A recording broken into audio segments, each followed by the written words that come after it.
Kim Paim, pode chorar. Missão!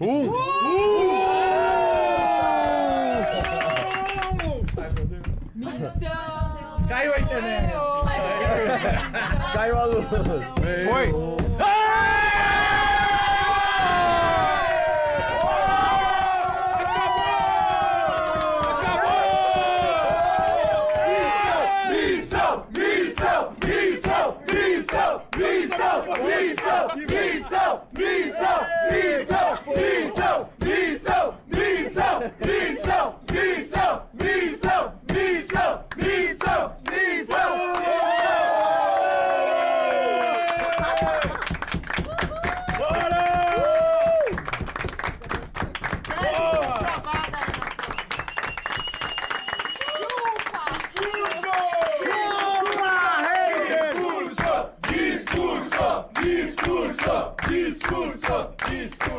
Eu ia pra começar para a fase dos agradecimentos, mas eu vou terminar com a parte dos agradecimentos, né? Antes de tudo, já que, enfim, estamos falando das jornadas e tal, meio que eu sempre achei que eu tinha que estar fazendo isso da minha vida, tá? O meu irmão sabe disso, eu acho que meus pais sabem disso.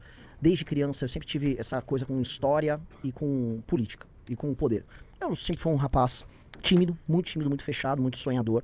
E quando você é tímido e fechado, você tende a, enfim, se sentir impotente para mudar as coisas ao redor de você, e aí você imagina as coisas como tem que ser dentro da tua cabeça, né? E eu sempre fiz isso, só que eu sempre enfrentei minha timidez e sempre tentei me organizar. Então na escola eu organizava time de futebol.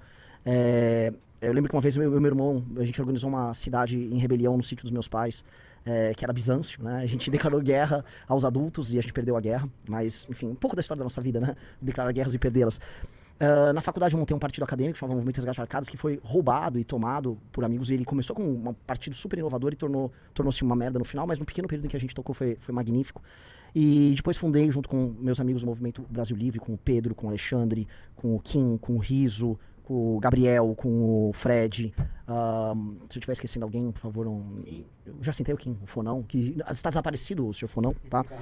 Carratu, o grande Marcelo Carratu. E nós começamos, e havia uma sensação quando a gente fez o impeachment da Dilma, que foi no dia 1, eu falava isso muito com o meu irmão, eu falei, vamos filmar tudo que vai dar um documentário, porque nós vamos derrubar a Dilma Rousseff. A gente tinha certeza durante todo o processo que a gente ia derrubar a Dilma Rousseff, e nós derrubamos a Dilma Rousseff. Outras vezes que a gente teve nossas missões e enfim, em nossos trabalhos, a gente tinha certas dúvidas. Mas essa do partido, eu não tive dúvida em momento algum. O Couto sabe disso, o Couto também sentiu isso. Quando a gente começou o processo de montagem do partido, quando a gente chegou nas cores, no preto, amarelo e branco, eu falei na hora, esquece, vai sair. E a gente dava como certo, tanto que a gente deu como certo a montagem do partido o tempo todo. E é uma coisa extremamente arriscada, né? Porque você pode perder todo o dinheiro que você investiu no processo, todas as fichas. Ou seja, se você não obtém as fichas no período de 2 anos, você perde todas elas. E eu tinha certeza que nós íamos conseguir. E essa certeza não é certeza só na qualidade das pessoas que trabalham com a gente, na certeza nos milhares de coletores que estavam ao redor do Brasil, nos milhares de amigos, nessa espécie de familiares, né? Nessa família estendida que se foi se tornando o MBL e a missão. É uma certeza quase messiânica, porque eu sei que algumas poucas pessoas, e eu coloco essas milhares nessas poucas pessoas, elas nasceram para isso, tá? E você sentir que você é imbuído de um senso quase místico de colocar seu nome na história, isso faz muita diferença. Porque, por exemplo, o Arthur é um sujeito difícil, o Kim também é um sujeito difícil de lidar, o meu irmão e eu, poxa, a gente morava no mesmo quarto, né, por muito tempo, mas a gente sempre teve personalidades fortes. Todas as pessoas difíceis de lidar, difíceis, as pessoas pontudas no sentido das personalidades, cheias de arestas a parar, para você conseguir colocar elas juntas e elas se encaminharem, é porque você entende, você faz elas entenderem que você tem um processo, esse algo maior que é a vontade sua de não só alterar o mundo ao teu redor. Porque isso tem muito John Lennon, tem muito Zé Fumeta de esquerda que vai falar isso pra você. É sobre uma ambição profunda com que sua vida não tenha sido em vão e que você não tenha sido escravo nela. E que você tenha sido original em todas as suas criações. E assim como eu sempre admirei artistas profundamente originais, criadores profundamente originais, generais profundamente originais, líderes profundamente originais, eu sempre falei, nós temos que ser teimosos e nós sempre vamos fazer do nosso jeito.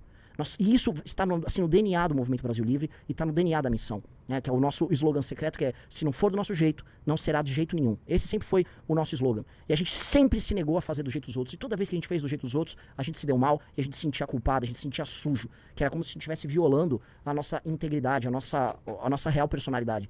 E a gente nunca se deixou ser assim. E a gente sempre adotou o caminho difícil e o caminho estranho. E a gente acabou encontrando pessoas difíceis e estranhas no caminho. Naturalmente, nós fomos negados pelos adversários. E hoje eu não quero ficar falando de todos os adversários que agora estão, né, com, nossa, olha só, que recalque eles estão sentindo. Dane-se. Eles nunca foram adversários pra gente, porque eles são apenas, vamos dizer, parte do processo. A história é sobre a gente. A história da nossa geração, as pessoas que vão viver nos anos 20, 30, 40, 50 desse século no Brasil, viverão a história que nós vamos escrever. Essa história é sobre a gente. Então a gente não tem que se preocupar se tem um bolsominion ou um petista rasgando o cu agora. Não é sobre eles. Não é sobre eles, nunca foi sobre eles. Do impeachment da Dilma, o papel que nós vamos ter nas próximas eleições é sobre a gente. É sobre as decisões e a coragem que a gente vai ter e a integridade que a gente vai ter em ser original em absolutamente tudo.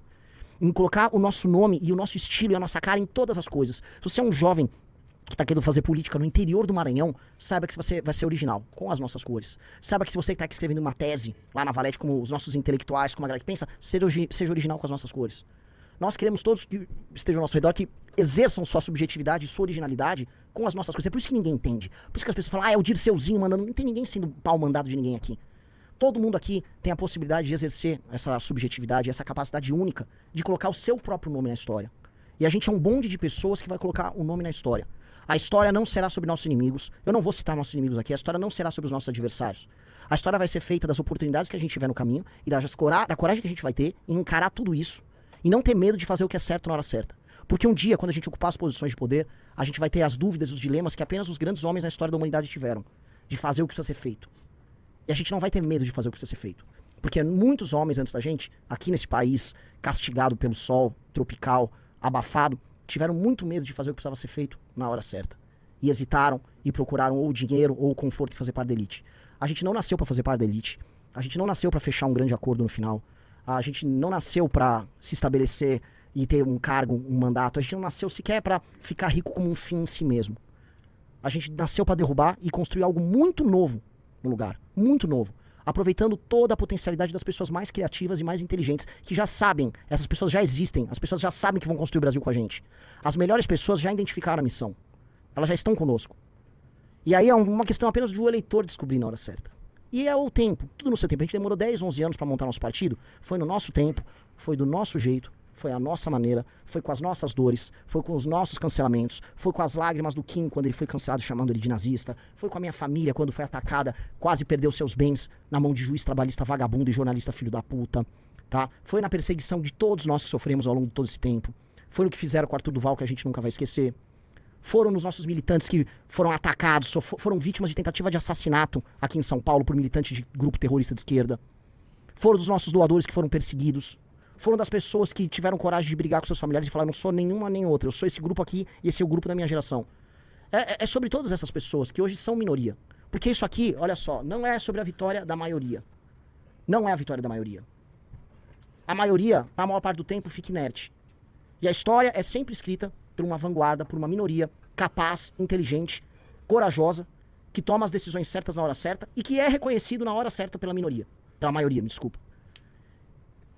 E é esse o papel que eu acredito que eu vou ter, esse é o papel que o Arthur tem, esse é o papel que a Amanda tem, esse é o papel que o Guto tem, esse é o papel que quem tem, que o meu irmão tem, que o Couto tem, todas as pessoas que estão nessa sala, todas as milhares de pessoas ao redor do Brasil que fizeram parte desse processo, todas as pessoas que doaram e todas as pessoas que ainda estão por vir, tá? Nós, quando chegamos aqui, era tudo mato. Quando começamos o movimento, era tudo mato. Sequer havia ideia de direita no Brasil. Nós carpimos esse matagal e pra você, que é um jovem talentoso, hoje você tem uma casa, você tem um partido. Você não vai precisar se humilhar pra ninguém pra ser candidato a vereador, a prefeito, a deputado, a governador. Você não vai precisar ser humilhado como Kim Kataguiri foi naquela bosta daquele partido que ele faz parte, tá? Ele como o melhor parlamentar do Brasil, porque o partido queria negociar com o prefeito, ter algum carguinho e ter uma posição. Nunca mais ninguém nosso vai passar vontade. Nunca mais ninguém nosso vai ter medo de dar a sua opinião, de aparecer num debate, de se propor como candidato. Nunca mais uma pessoa decente vai ter que se ajoelhar diante de vagabundo. Nunca mais ninguém vai poder pedir pedágio. Ninguém vai pedir pedágio pra porra nenhuma. A única coisa que a gente exige de vocês, sejam as melhores pessoas possíveis, sejam as pessoas mais inteligentes possíveis e sejam leais aos seus. E honrem todos aqueles milhares de homens e mulheres que se sacrificaram pra caralho pra botar esse partido de pé. Milhares de homens e mulheres, enquanto talvez você que tá me ouvindo tava em casa curtindo, ou tava no seu trabalho, tava construindo sua vida, elas estavam renunciando à própria vida, renunciando a ganhos, renunciando a tudo aquilo que poderia ser bom, bacana, gostoso, em nome de um projeto maior que você vai desfrutar. Então você que vai se aproximar na hora certa, você que vai ser aluno da academia, você que vai ser nosso candidato, honre a porra da tua casa, que deu muito trabalho pra gente construir ela. E mais do que isso, essa casa é só o começo. Esse aqui, a missão, se ela é metaforicamente uma casa, um dia ela vai ser um palácio, como o Palácio dos Bandeirantes, ou o Palácio das Esmeraldas em Goiás, ou todos os outros palácios que os governadores administram no Brasil. E um dia a nossa casa será o Palácio do Planalto. Isso está escrito na história, e isso será nosso. A história é nossa, tá na nossa mão, bora construir. Valeu, galera.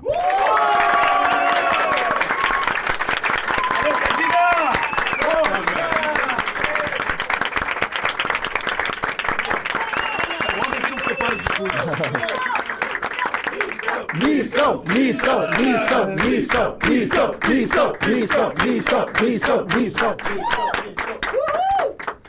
Não esquece de curtir e se inscrever e nos vemos no próximo vídeo aqui no Toca da Onça. Obrigado.